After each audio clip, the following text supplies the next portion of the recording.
I'll call this meeting to order. Ms. Madden, call roll, please. Trustee Knapp. Here. Trustee Ringel. Here. Trustee Faust. Here. Okay, next we have Pledge of Allegiance. I pledge allegiance to the flag of the United States of America and to the republic for which it stands, one nation, under God, indivisible, with liberty and justice for all. Okay, first on the agenda, we have public comment. Are there any comments from the public? Okay, please come up and give your name and address, please.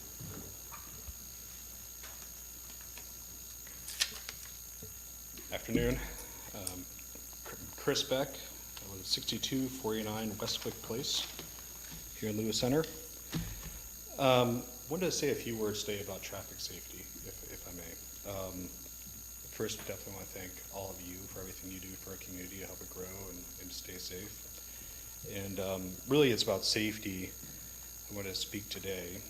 So each year, traffic accidents kill over 40,000 people in the U.S. and 7,000 pedestrians. All those numbers have increased since the, over the pre-pandemic numbers. I live close to the section of Lewis Center in between Bell Canyon and Old State. I know on that road it's kind of notorious for being fast. I've almost been hit there a few times. I know my neighbors have almost been hit there a few times. You kind of got to put your turn signal on early and pray for good weather at times. And I was, therefore kind of somewhat surprised at the construction of the crosswalk there without a corresponding reduction in speed. I wanted to learn more. Back in April, on April 19th, I submitted a public records request here to see just the feasibility studies associated with the construction of that crosswalk, why we thought it would work, what things we wanted were taken into account before its construction. About 4 days later, I received a response that there were no records of feasibility studies. So I did want to share, a few points for your consideration, since we might not have all the data. Speed data was collected on that road by the Sheriff's Office between 4/12 and 4/19. During that time, 50,339 cars traveled that stretch of Lewis Center. Again, 50,339.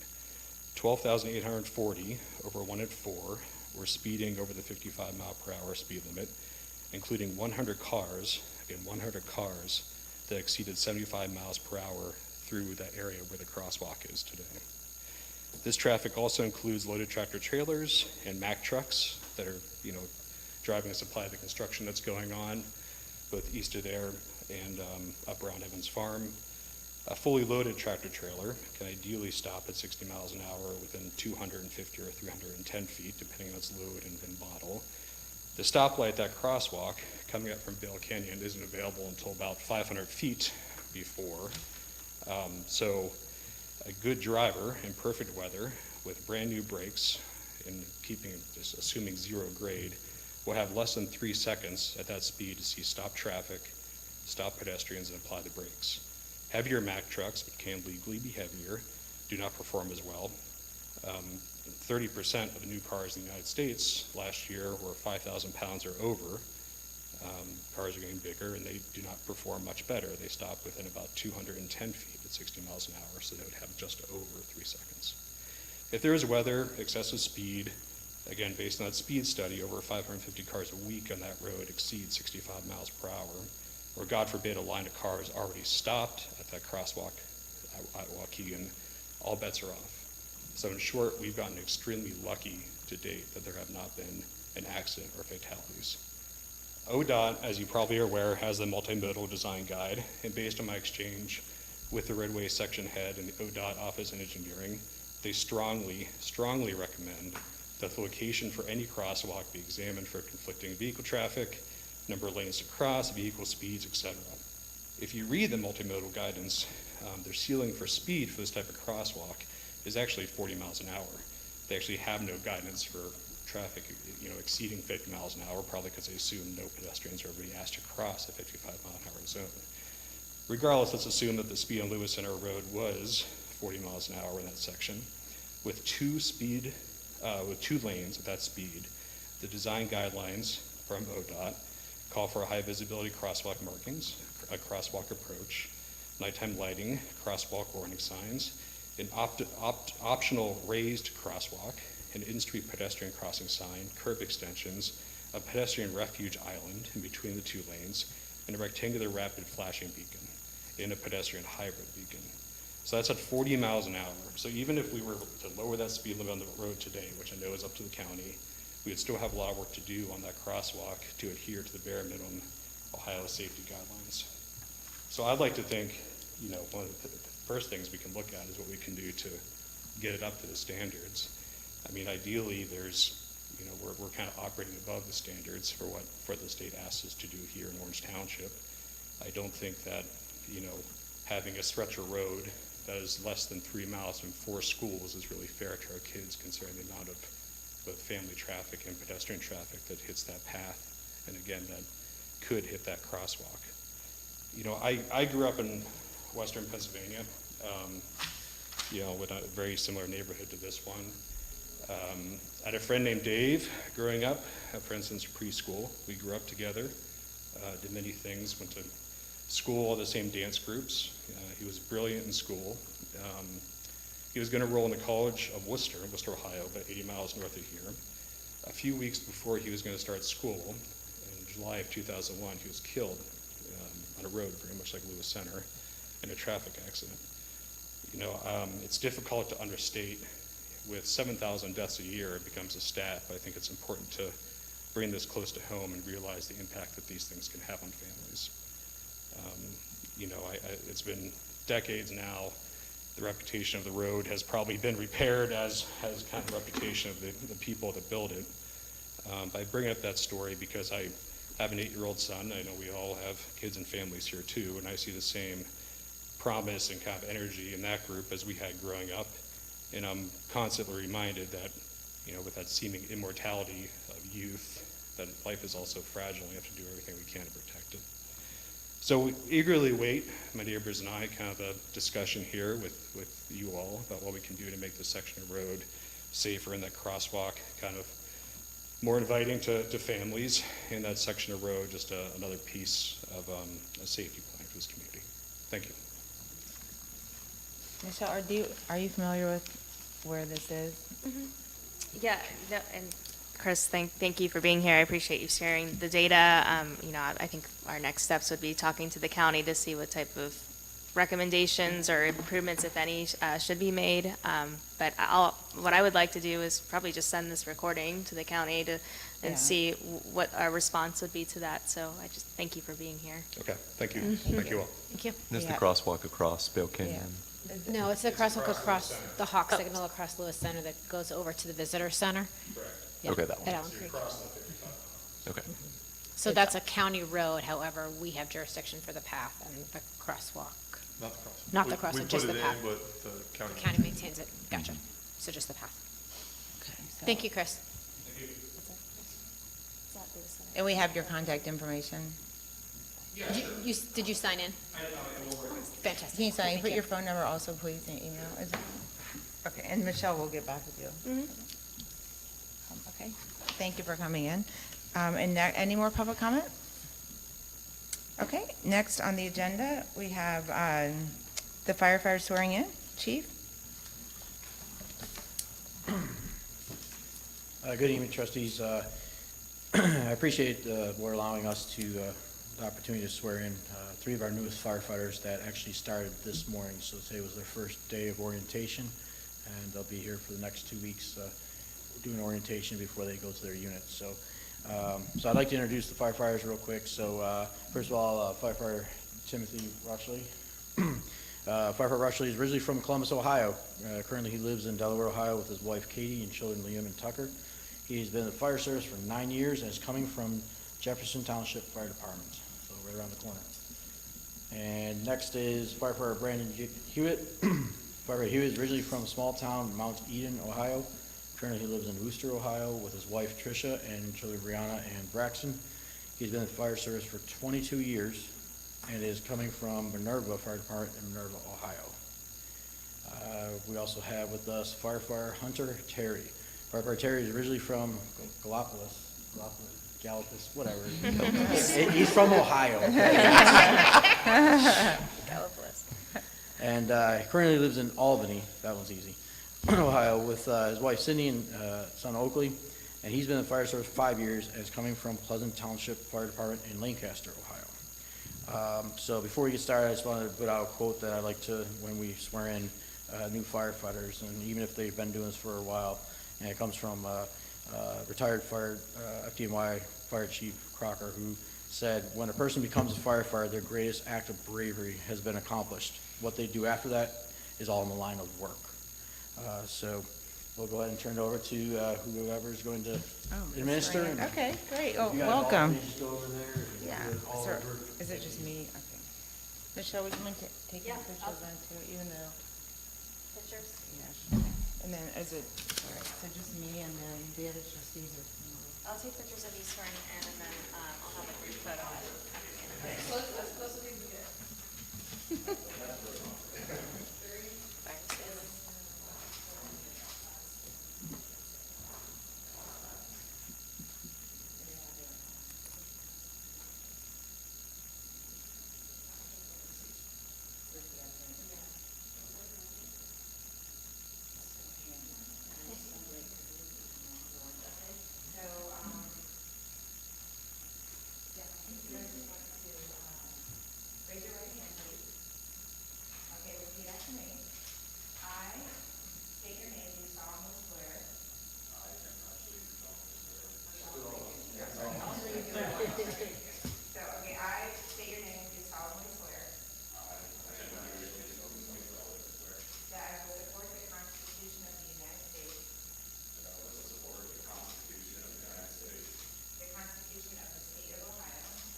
Okay, welcome to those new firefighters. Thank you for serving.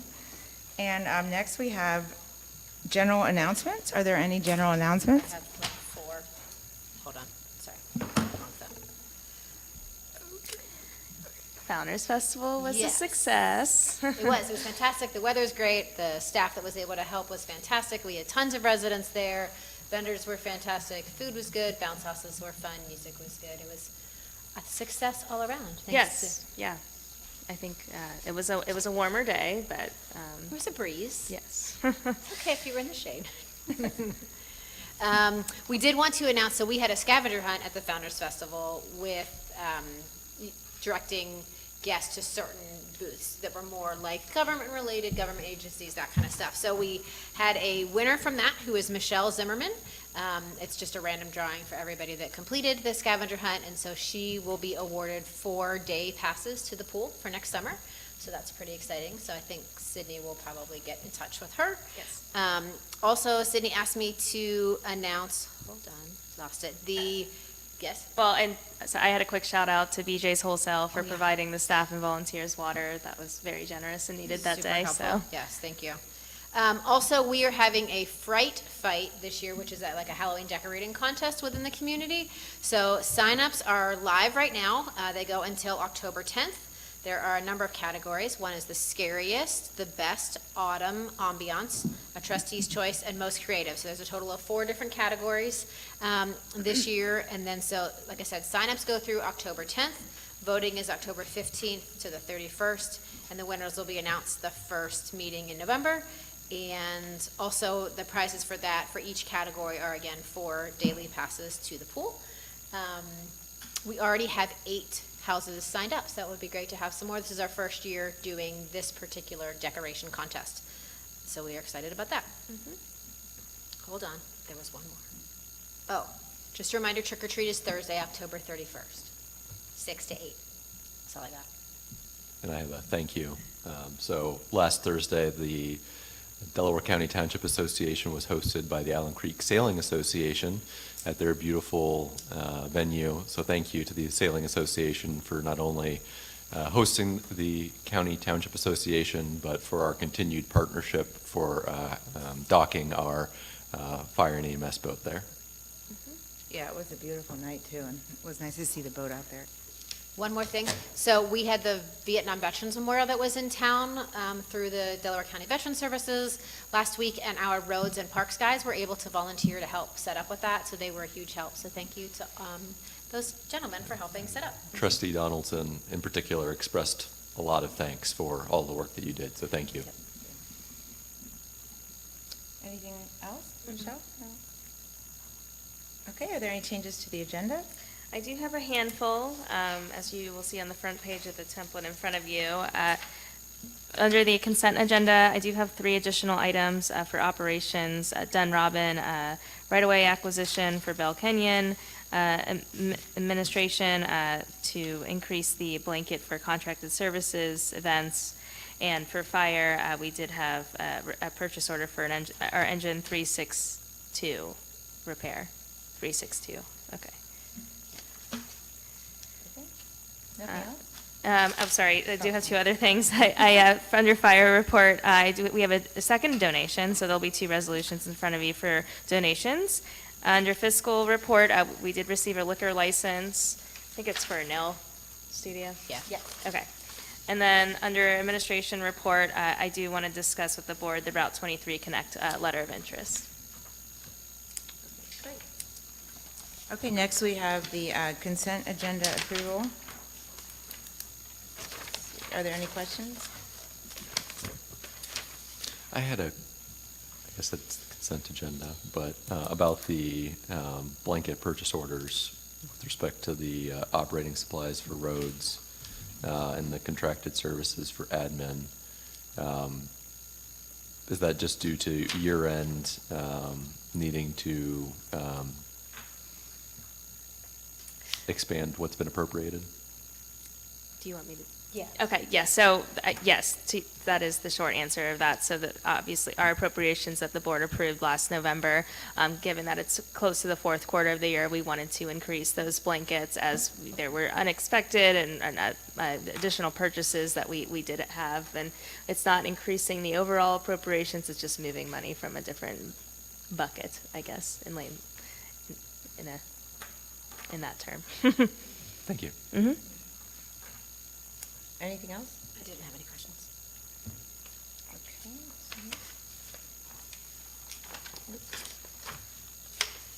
Okay, I make a motion to approve the consent agenda, which consists of Resolution 24-274, approving the electronic record of the proceedings from the regular trustee meeting held on September 4th, 2024, and Resolution 24-275, approving purchase orders, then and now purchase orders, and blanket purchase orders as listed. Second? Roll call, trustee Faust. Yes? Trustee Ringel. Yes. Trustee Knapp. Yes. Okay, and next we have the zoning meetings report. Who's giving that? Oh, Eric. Multitasking. Eric. Good afternoon, trustees. I will be taking you through the report today. So For the first item, that was on the last zoning meetings report, but the change for this case, since it was continued from last month, is a reduction from a 3-car proposed garage to just a 1.5-car proposed garage. The encroachment for this has been reduced as a result, so that case will be on for tomorrow's BZA meeting. So they were initially asking for a full third car, and now they're just asking for like a half Correct. car, like for storage? Okay. Yep. There are 2 other cases for tomorrow's meeting. The next one is the VA 2427. That's a new case, and it's at 599 Carl Avenue in Lewis Center. Zoning is Planned Industrial District. This request is to encroach 2 feet into the required 15-foot height restriction for wall signs. So the wall sign height would be 17 feet. And the last case for BZA is the future location for Panda Express. That's under case CU 24-28, and the request is for new monument sign, a monument-style sign to be added to the property, which is at 6520 Pullman Drive. And so the monument sign would meet all of the requirements of the development as well as zoning, aside from being a conditional use, which they need to go through with the public hearing for. I believe the last item is unchanged, and that would be the Route 23 corridor request at 79 Parkway. To my knowledge, there are no new updates with that. A couple items that are not on the report, just for your general awareness. We did receive a new rezoning request, and that will be over at 7408 Africa Road. And that request is to add a new 5,600 square foot office building, office space for that parcel. That is a 0.5 half-acre parcel. That meeting is scheduled for October 8th. And then the other item is the zoning code rewrite public hearing date, or public meeting date will be occurring on October 15th. And both of those, as I understand, are 6:30 start times. And that is all I have. October 15th, is that the zoning commission hears that one? Yeah, Okay. regional planning it's scheduled this month. Okay, I think I saw that. So I think regional planning's meeting is, I don't have I that. think it's the 26th, It's the end of the usually the month. last Thursday of the month. So they will be the first board to review our zoning resolution rewrite. I'm on page 120. No, 108, sorry. Oh, good. Getting ahead of myself. And is that you said the 7408 Africa Road, is that a new build or existing? That is on, let's see, that is currently vacant land, so that would be a new construction. Oh, okay. Okay, thanks. Okay, next we have the operations, there's nothing on the operations report, right? No. Okay, and nothing on the fire report? The chief has 2 donations. Oh, okay. Please, Chief, go ahead. Good afternoon, Board. So, I had 2 donations. One is from Mr. Bob Moore, a resident. He came in my office a couple days ago, and he is a fellow Air Force firefighter retiree, so it's kind of neat to spend time talking to him about stuff that we went through and different things, so that was neat. But he did bring 2 antique fire extinguishers that he came across through his time, and he was going to take them and try to sell them or something, but he'd rather donate them so we could put them on displays. So there's 2 antique fire extinguishers worth $175. And then the second one is Servpro of Delaware dropped off 2 boxes, 1 each station, and they're working with another company to do a flag football game for first responders. But in the box, they did have 2 gift cards for Hearty Pack meals from City Barbecue worth $200. So we thank you for the donations. Are you going to do the flag football game? We're trying to get a team Be together. interesting. Yes. Super fun. Let us know if you do that. Okay. Let's see, I make a motion to approve Resolution 24-276, acknowledge and accept donation. Second? Roll call, trustee Faust? Yes. Trustee Ringle? Yes. Trustee Knapp? Yes. I make a motion to approve Resolution 24-277, acknowledge and accept donation. Second? Roll call, trustee Faust? Yes. Trustee Ringo? Yes. Trustee Knapp? Yes. Okay, next we have the fiscal office report. Ms. Batten? Good afternoon, Board. First item for your acceptance and acknowledgement is our August bank reconciliation. Everything has been reconciled with a month-end balance of $35,013,818. As that sits, the general fund balance is at $12,069,879. Roads, $3,123,729. Fire fund, $11,074,015.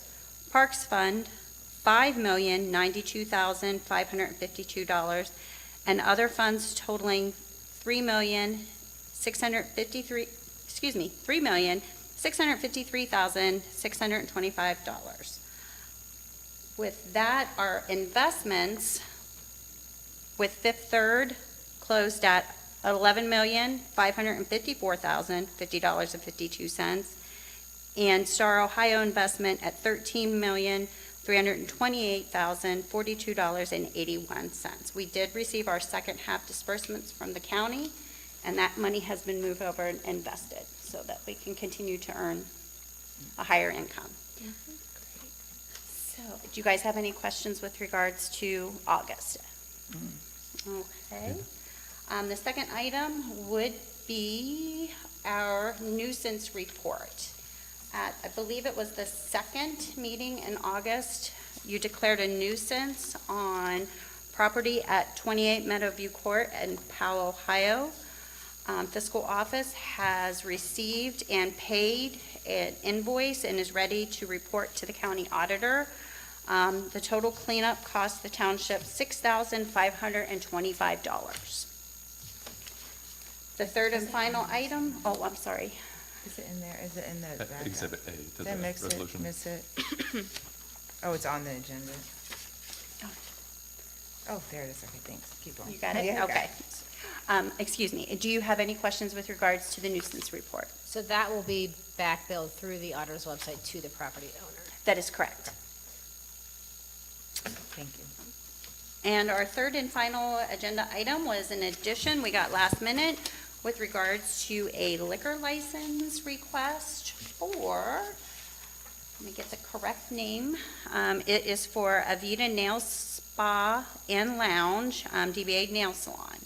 So that item, I would just need a consensus that you guys do not want to have a hearing with regards to that. Where's that at? This is Owenfield's, it is 8593 Owenfield Drive. And I'm sorry, I wonder where that I'm is. not That's good near with- Meyer, right? Isn't Owenfield? Yeah, It's it across is. from Walmart, kind of like, right across from like, It's near Home Depot, yeah. Oh, Home Depot. it's north of Key Bank. Is it north? Yeah, it's north of Key Okay. Bank. If this address, that I typed, if I typed it in properly. It's, Okay. like, it's Windbrush is Is the it a street, new, is it a Key Bank. new business? Does anyone know? Oh, it's in that little strip center with the, it used to be a $1.99 cleaner and stuff. Okay. Oh, okay. South of Alright. Advanced Auto Parts and the Okay, Conley's. yeah, I know the Yeah, auto okay, parts. that's where that's, Yes. okay, good. All right, I don't request a hearing. I do not. Their consensus for no hearing. Consensus for no hearing, wonderful. Okay. And that is all I have for you today. Okay, great. Let's see here, and next we have the administration report. Ms. I'm Holt. sorry, I'm sorry. Ms. Knapp, there are two Oh, resolutions. That's Yep. right. Jumping ahead. Page 4.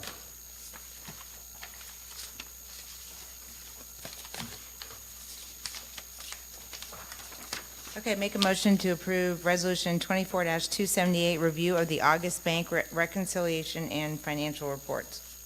Second? Roll call, trustee Faust. Yes. Trustee Ringle. Yes. Trustee Knapp. Yes. Make a motion to approve Resolution 24-279, approval of report on costs to abate nuisance pursuant to RC 505.2.87 on real property located at Dennis Oder, 28 Meadowview Court. Second? Roll call, trustee Faust. Yes. Trustee Ringle. Yes. Trustee Knapp. Yes. Okay, and next we have the administration report. Yes, thank you. I do have two items, but I would like to have a discussion specifically on the first one, which is having Orange Township establish a new community authority. I do have our legal counsel here, Greg Daniels, as he is the expert for this type of economic development tool. I want to say we may even be the first township in Ohio or close to it that's So far, so good. so far, so good. So this is new. So Greg's here as our legal counsel to explain this tool that we would like the board to consider adopting. Thanks. Good afternoon, everyone. Hope everyone's doing well. As Michelle said, townships have traditionally not been in the new community authority game. The reason we are is an amendment to the new community authority statute, which is Chapter 349 of the revised code.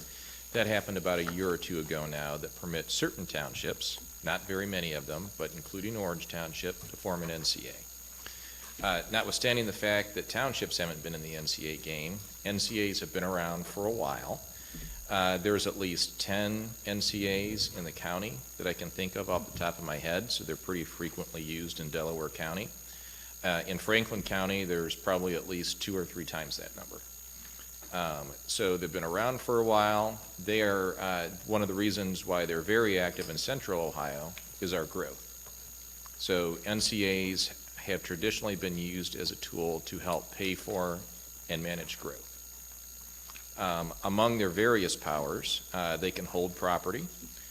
They can collect special assessments called community development charges, and they can also help finance property.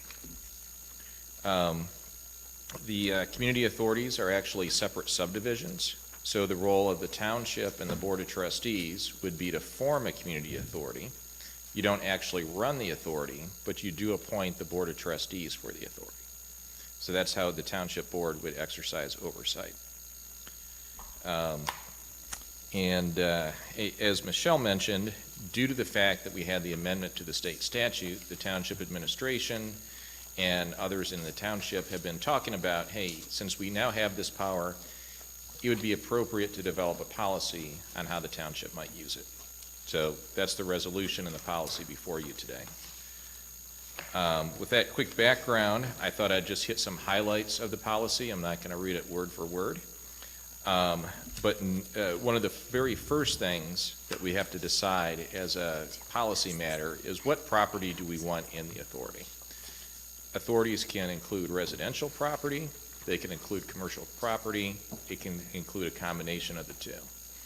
So as proposed in the policy, the new community authority would include residential property, not commercial property, but residential property at a density of at least 3 units per acre. The idea being that sort of residential density in the township is driving more public infrastructure, public services needs, and a community development charge that's levied on the property could help pay for that. With respect to the commercial property, one of the reasons the policy is looking to exclude the commercial property from the community authority is the fact that the township is also utilizing the JED tool, Joint Economic Development District, that helps fund items by collecting an income tax rather than a community development charge. So they're still contributing, just in a different way. We don't have to use the new community authority tool for that. The amount of the charge that the policy recommends is between 4 and 10 mils. That is in line with other new community authorities we see in central Ohio. There's very few that are less or more than 10 mils. If we look around Delaware County, Franklin County, the surrounding counties, they all tend to fall within that range. The minimum 4 mils is recommended to establish a baseline level of revenue that would be utilized by the NCA in cooperation with the township to fund the infrastructure and public services needs created by that development. It can go higher than that, and those would be discussions with the property owner, and we can have different levels of charges for different property within the NCA, but there might be reasons why a developer or a property owner would actually want to pay more than 4 mils. And so this policy creates the flexibility that if In those instances, if it makes sense, if we have an agreement with the property owner, we can go up to 10 mils. The reason why we put a cap on it is we also don't want any particular piece of property to be overburdened in the long term.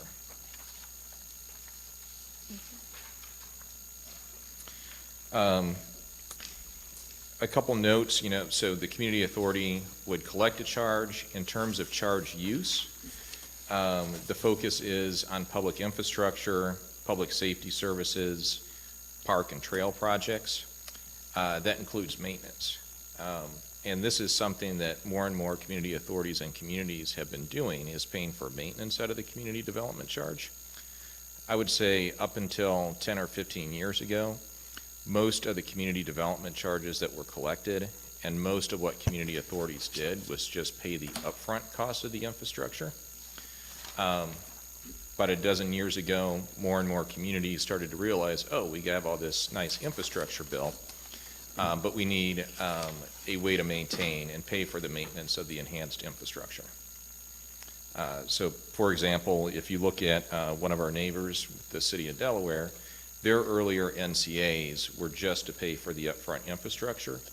Their more recent NCAs have a set-aside amount that help pay for the enhanced infrastructure maintenance in those NCA areas. And they're not an isolated case. That's been happening more and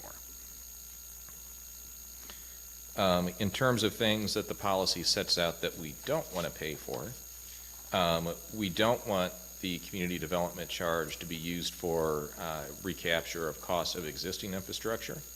If it's already built, there's no reason to use community development charges to pay for the construction or recapture the construction. We might still use it for the maintenance of that infrastructure. But if it's already there, again, no need to pay for what's already been built. The second thing is the community development charge would not be used for infrastructure that a developer would typically be expected to build for their project. There might be additional or enhanced infrastructure that both the developer and the township want, and maybe the community development charges get used for that. But normal, like on-site roads, water, sewer, things like that that they would normally put in, it is not the intent to use the money for that. That's on the use of the charge for governance. What the policy recommends is a 7-member board of trustees. By statute, we can have 7, 9, 11, or 13-member board of trustees. From experience, if you have more than 7 members, it starts to get a little unwieldy to schedule meetings, get quorum, things like that. So the policy recommends a 7-member board. Again, those board members are appointed by this board, the Board of Township Trustees. And the policy lays out a process for advertising for candidates. Want to make sure we get enough candidates. That has, frankly, been a challenge with some NCAs to find enough board members. And for the most part, preference would be given to residents of the NCA areas. However, the policy does recommend that we have at least one member from outside of the NCA to bring more of an outside township perspective in. The final note I would make on the policy is the intent would be to have a single NCA serve any of the township areas that need or that would be required to join an NCA under this policy. And that's just born out of experience in other areas. For example, the city of Hilliard had formed 10 different NCAs, one for each residential neighborhood, before they finally decided that was too many NCAs. We just want to have one and make all the residential neighborhoods join that NCA. That is the policy recommendation here. Now, there might be exceptions, and the policy provides for exceptions for really big developments. So if we have something that comes through that's 100+ acres, it might still go into the township-wide NCA, but there could be good reasons to have a separate NCA just for that development. And so there's some policy flexibility there.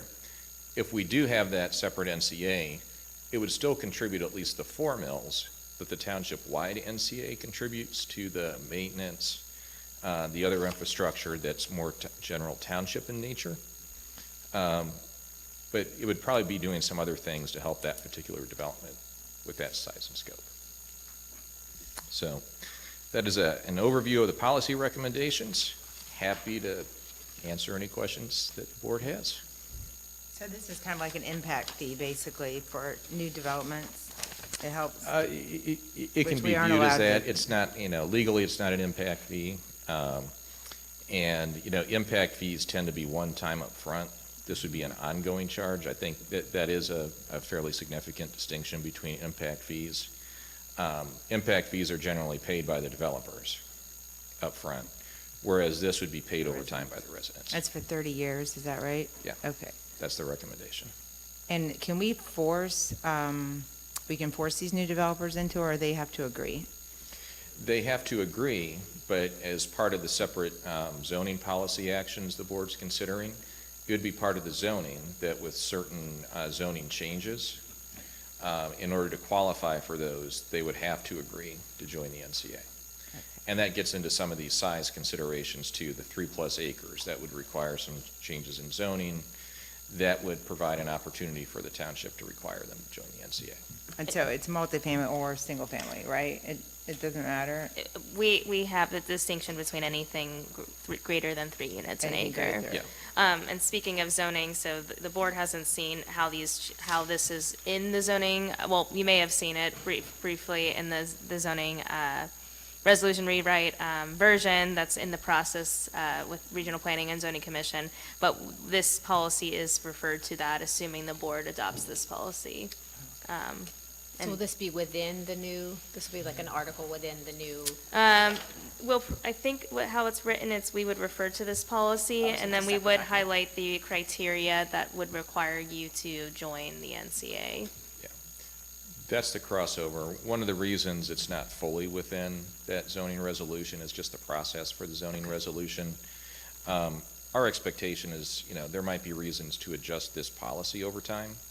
We wouldn't want to go through the whole zoning resolution process just to adjust this policy. So when it says in item 1, any property containing a new residential development for more than 3 units per acre, but the density does not apply to does the density apply, it's for all properties rezoned to community living plan district or mixed use, right? There's no density requirements for those? in item 2? And that's an exclusion. So number 2 says those sorts of uses are not required to join the NCA unless we can require it over the back of if there is some sort of TIF support provided for the project.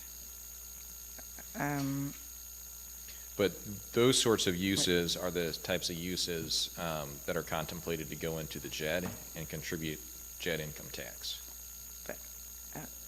So it says the township's policies require the following property types to join, and it says any new residential that's 3 acres, and then it says any property rezoned to community living plan district or mixed use.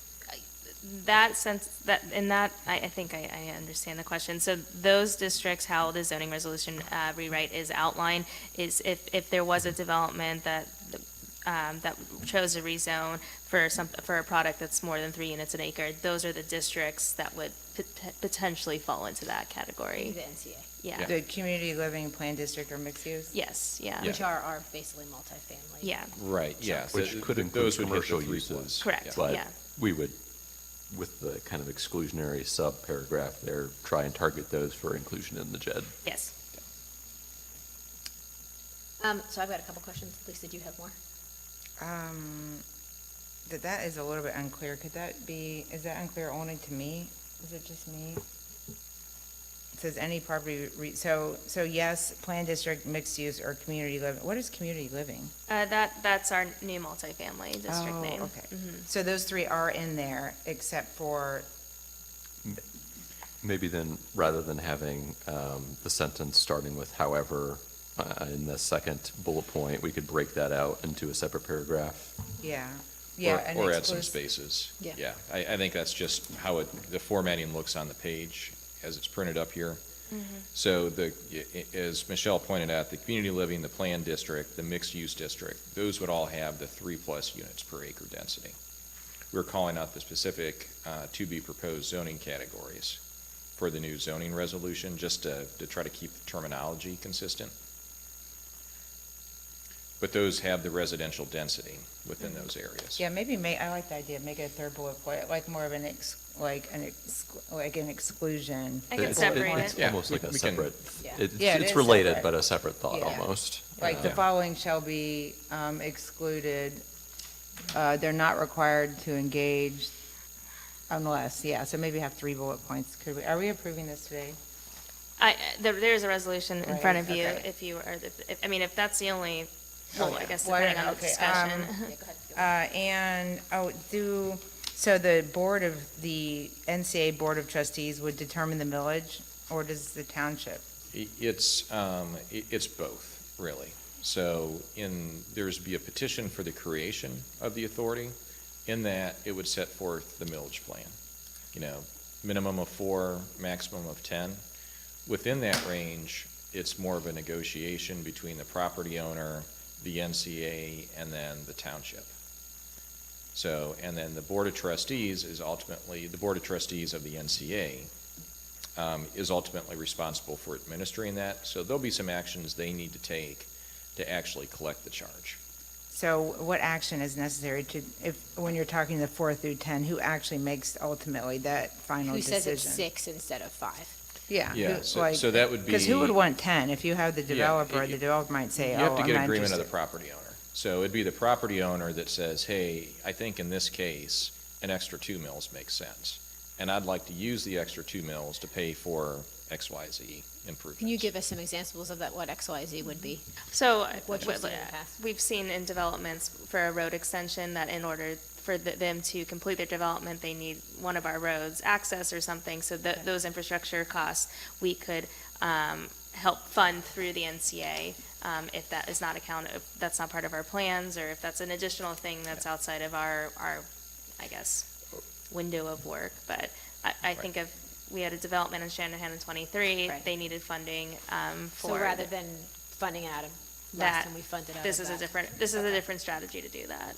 But it says that, but the excluded prohibitive, the cost of items typically required to be paid for by the developer, such as Yeah. roads and utilities. For the normal But on-site the interior normal roads, stuff, but if yeah. it provides a benefit to the township, is that what Right, you're saying? yeah. Okay. Yeah, But it's not going to fund their pickleball court, their clubhouse, or that kind of stuff? No.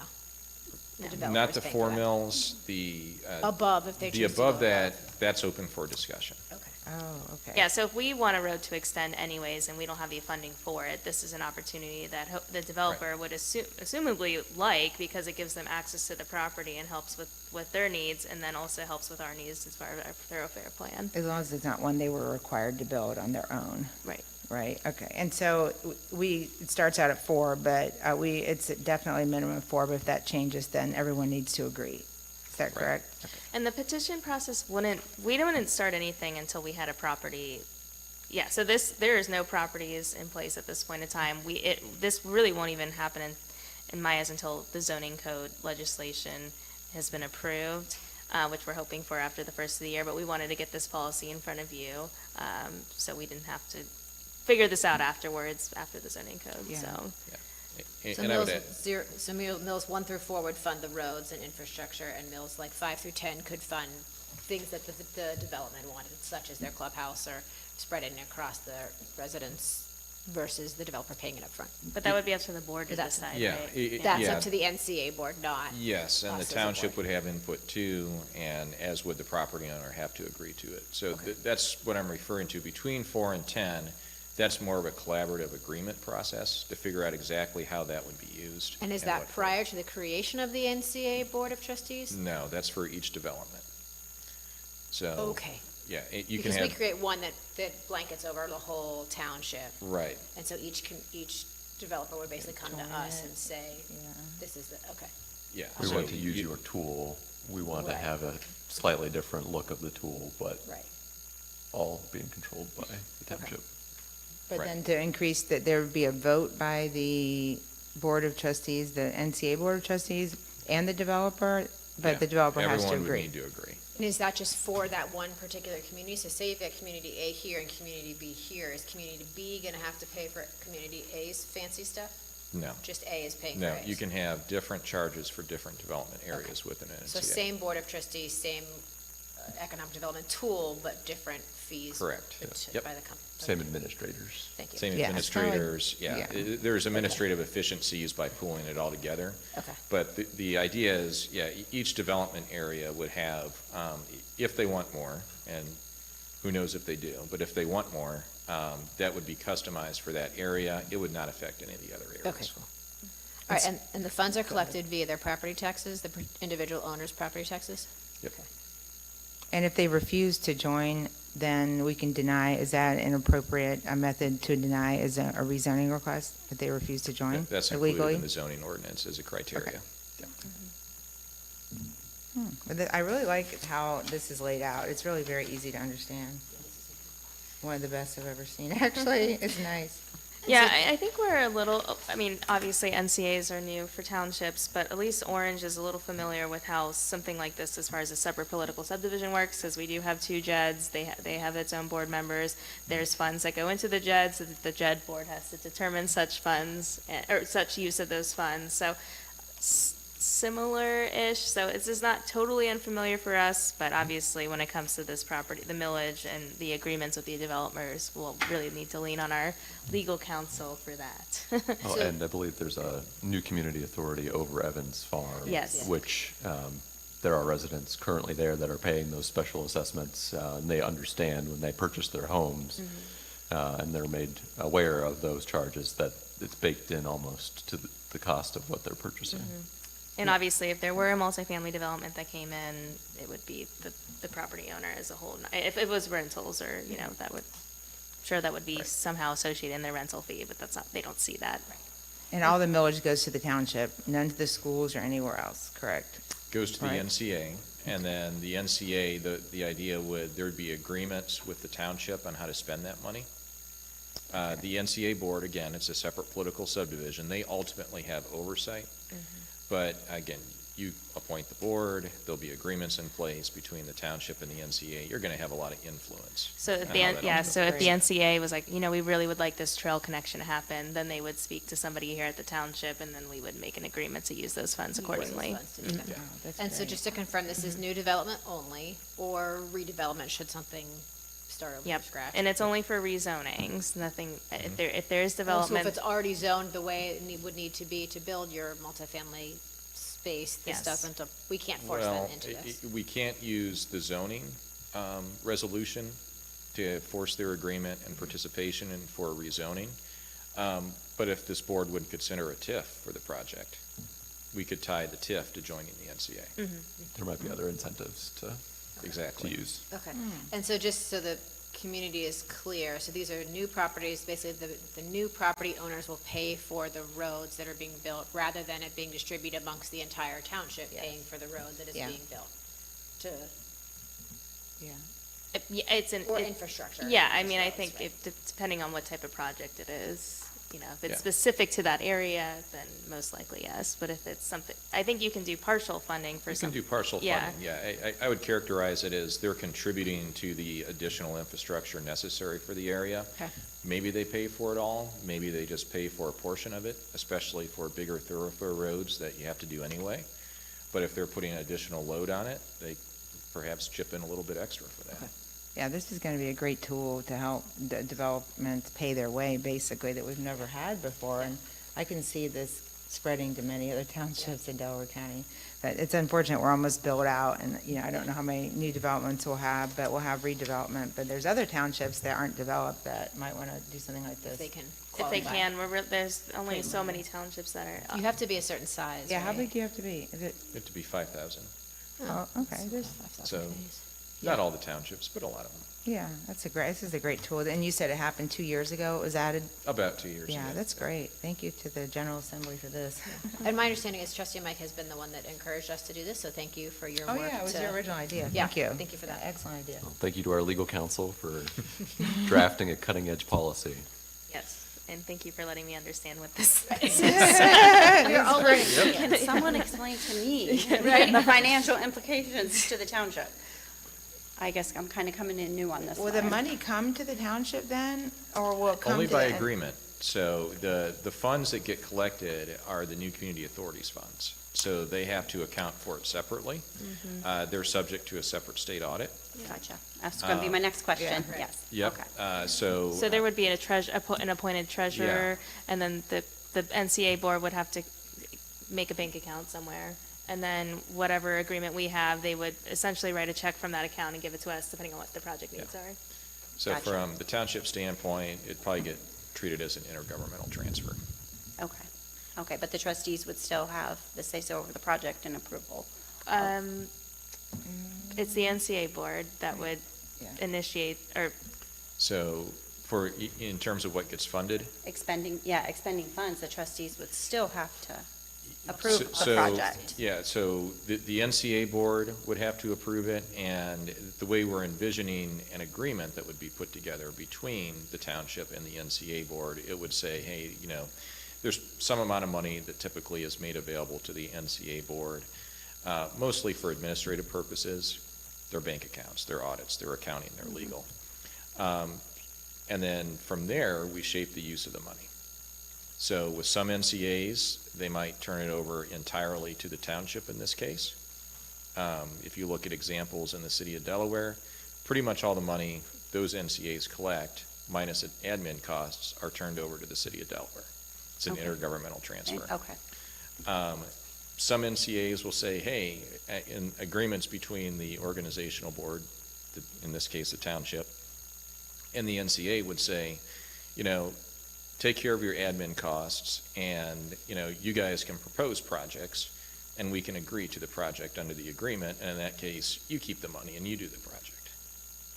Or pay the money over to the township if it's part of a larger project that the township would undertake together with township funds.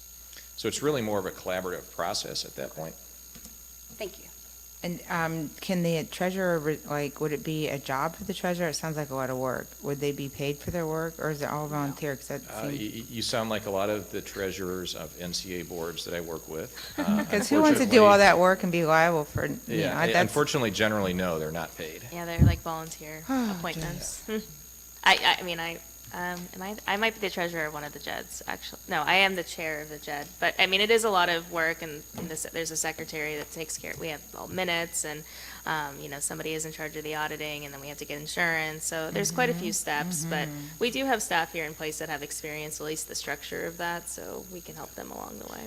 And it's not uncommon for the government partners of NCAs to help out the Okay. NCA treasurer. It's like, hey, you're a Yeah. volunteer in this position, we'll provide some administrative know-how, like, go to this bank, here's how you open an account. Here's accountants to talk to that know this, and the NCA board can hire the accountant. Here's some tips for filing your annual financials on the Tinkle system. Just kind of the nuts and bolts, day-to-day know-how. Not unusual for, city, or in this case, township staff to help them out, give them a helping hand. And I believe there could be a township staff on this one. Yeah, it said that. Right. Yep. Okay. Yeah, 'cause that sounds like a lot of work for a volunteer position versus just the standard, booster treasurer, it sounds a lot more intense. Yeah, it is, but so far, the NCA boards I've worked with had had pretty good luck finding the Are they? volunteer treasurers for those positions. But again, any assistance the township can lend, I'm sure they'll take. And it says this could be used to fund a fire station. That would be a lot of money, but it could be used towards fire Yeah, station. yeah. Okay. If we And I- needed a new fire station. And I've worked with NCA boards that make contributions to fire stations. Usually they don't fund the whole thing. Yeah, that's but a lot of money. maybe they look at the township size or the city size and say, hey, you're using X percentage of the runs from this, so, that translates to $1 million, let's say. Yeah, or you're developing, half your township isn't developed, and then this would be a way that you're going to need a new fire station at some point, Exactly. This is a great tool. It's very exciting. Yeah, thanks for everybody's work Thank on you. this. So I think I get the impression if the board's willing to pass the resolution in front of you, the only distinction is we wanted to separate item 2 out in requirements, take that however and below, as a separate paragraph. Yeah, make it like item 3 and just say, But the problem it says is to require the following properties to join, and then maybe a separate paragraph, because So if, like this, however, What goes to the left. It's almost like justification on like how the paragraph lines up, right? So if you push that paragraph like some space and you push it out to the left, Or like an asterisk, so it's like, clearly set off from the number paragraphs. Perhaps it'd be simpler just to include that language starting with however, with the paragraph that's already Yeah. separated, that starts with instead. We could, rather than have a Just have a bulleted list. list for all the uses, just do a list Yeah. separated by semicolons. yeah, exactly, these properties mentioned, start with instead, and then put that language starting with however, take the however out and put that underneath it, because then you have the included properties and then the excluded properties. Well, the language that starts with instead is referring to Yeah. that list that comes after Oh, the wait, paragraph yeah. with however. So you'll want that language Oh. first. Yeah, But really, if you just separate the sentence that starts with however from the second bullet point, it will help that's what I was with thinking the- too. the flow. yeah, except it says to require the following property types 1 and 2, but you're saying make that separate paragraph, that's not gonna be number 3, right? Correct, because Just some that space. numbered list is the property types that would be, Yes. would be joining the Yeah, NCA. exactly. It's a And the separate- however yeah. is an exclusion. Yeah, okay, yeah, I like that better, it's easier to read. And then just send out the new draft, yeah, that's fine, that sounds good. Everybody agree on that, and sound good, okay, Thank you. yeah. this is Thank you. Very exciting. Thank you. Thank you, Greg. Let's see here. Okay, make a motion to approve Resolution 24-280, establishing a new community authority policy for the township with the changes to the policy as discussed at this meeting. Second? Roll call, trustee Faust. Yes? Trustee Ringle. Yes. Trustee Knott. Yes. All right, I have one other item under administration report. This is in regards to the Route 23 Connect project. So I have prepared a letter in regards to comments, concerns, thoughts regarding the Route 23 project. I've received feedback from all from the operations staff and the fire department. And I wanted to get consent from the board as a whole to execute this letter, as I would like to have you all sign this. And just try to get the word out, to say, we're hearing from our residents and our business community that this is a pretty significant endeavor, and here's our concerns. So I think we'll probably do more letters, to be honest. This is a very multi-year project, but I think this is a good start, and I think it really sets the framework from us, and hopefully we can ask ODOT to engage with us more on one-on-ones and further, and maybe even have a session here. My understanding is ODOT is presenting to the new Lewis Center Business Connect Yes, on October. Thursday, October 3rd at 4. I think it's at Nationwide Conference Center for anybody who's a part of that organization. So those are, some businesses are here in the township, some businesses are a little bit farther away, but the more that ODOT can coordinate and communicate to our businesses who will be drastically impacted by this, the better.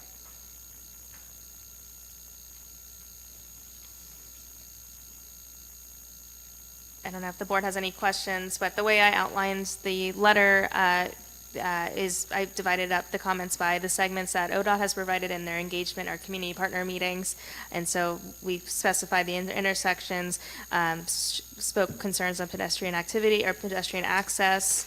I did specifically highlight the Gooding Boulevard intersection as, because of the hospitals and our fire station there, that's a very critical intersection for us to make sure we continue to have accessibility from both north and south. Yeah, I don't know if the board has any questions, but I do have the letter in front of you, and I would ask for a consensus to execute. I'd just like to add that I want to thank our partners at ODOT for their willingness to communicate and to partner with us and work with us in evaluating their plan for the US 23 corridor. If I recall correctly, 4 of the 7 sections being studied in Delaware County are within Orange Township and will dramatically affect our residents, which I'm happy to see that our letter highlights our population count of over 36,000 residents.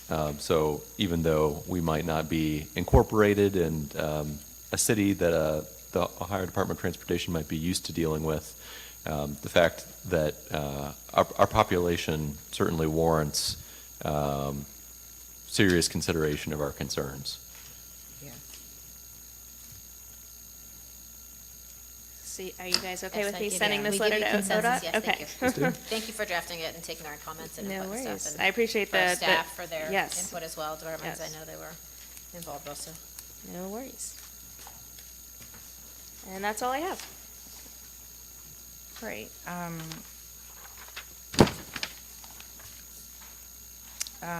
I make a motion, next we have executive session. Make a motion to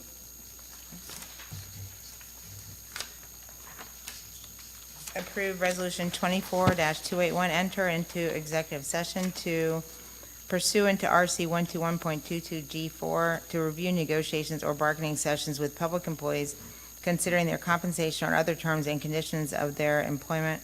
Invited to attend the board's executive session are the fiscal officer, Donna Batten, administrator, Michelle Bonney, chief Nate McNeil, and our HR manager, Mike Kremnitzer.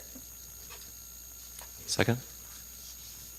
Roll call, trustee Faust? Yes. Trustee Ringle? Yes. Trustee Net? Yes.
Here we are. We're on. Okay, make a motion to approve Resolution 24-282, return to regular session. Second. Roll call, trustee Faust? Yes. Trustee Ringle? Yes. Trustee Net? Yes. And no further business? Okay, I make a motion to approve Resolution 24-283, meeting adjournment. Second? Roll call, trustee Faust? Yes. Trustee Ringle? Yes. Trustee Net? Yes. Okay, meeting adjourned.